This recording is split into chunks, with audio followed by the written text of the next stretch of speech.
చేస్తున్నారు. మీకు ప్రభుత్వాన్ని చేత కాకపోతే రాజీనామా చేయండి.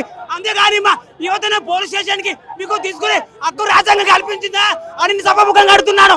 5,000 పోస్టులు మీరు ఇస్తే మీరు కూడా 5,000 పోస్టులు ఇచ్చారనుకో 10 లక్షల మద్దతు సీఎం రేవంత్ రెడ్డిని ఇల్లు ముట్టడిస్తామని ఈ తెలంగాణ జియో నెంబర్ పార్టీ అభ్యర్థులం పోలీసుల తీరు ఎట్లా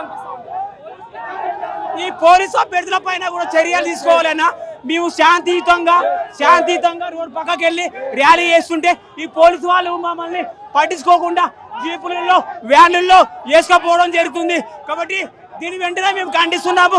సీఎం రేవంత్ రెడ్డి గారు మీకు ప్రభుత్వాన్ని నడపడం చేత కాదు.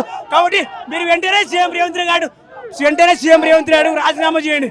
ఎందుకంటే మా సమస్యను కూడా చెప్పుకోవద్దాం. మేము 5,000 పోస్టులు ఇవ్వద్దని చెప్పి 20,000 పోస్టులు ఇవ్వాలని శాంతియుతంగా మా సమస్యని ప్రభుత్వానికి తెలియజేస్తుంటే ఇది ఏం రాజ్యం అసలు? పోలీసు వాళ్ళు కనికరం లేకుండా ఆడవాళ్ళని చూడకుండా మగవాళ్ళని చూడకుండా కార్లో ఎక్కించుకొని స్టేషన్ పోతున్నారు. ఇదే నా ప్రజాప్రభుత్వం అని నేను సీఎం రేవంత్ రెడ్డి గారికి అడుగుతున్నా. ఇదే నా ప్రజాప్రభుత్వం అని నేను సీఎం రేవంత్ రెడ్డి గారికి అడుగుతున్నాను. 5,000 పోస్టులు వద్దు, 20,000 పోస్టులు కావాలి. ఏదైనా పర్లేదు, 20,000 పోస్టులను నోటిఫికేషన్ ఇస్తే ఇవ్వండి, లేదంటే మీరు రాజీనామా చేయండి. చూసుకోవచ్చు ఇక్కడ పోలీసులు అయితే పెద్ద ఎత్తున ఆందోళన చేస్తున్నారు.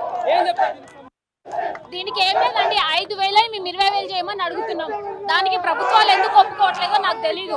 4 సంవత్సరాల నుంచి నోటిఫికేషన్ లేక ఇంతమంది ఇబ్బంది పడుతుంటే ప్రభుత్వాలు చేసేది గడ్డి విక్కున్నాయి. ప్రభుత్వాలు ఏమనుకుంటున్నారు? ప్రభుత్వాలు అంటే మీరు ఏమనంటే ఉద్యోగాలు భర్తీ చేయలేమంటే మరి మీరు పీకనీకున్నారా? ఎందుకున్నారు? మీరు ఏం చేయడానికి ఉన్నారు? అడ్మినిస్ట్రేషన్ ఏది?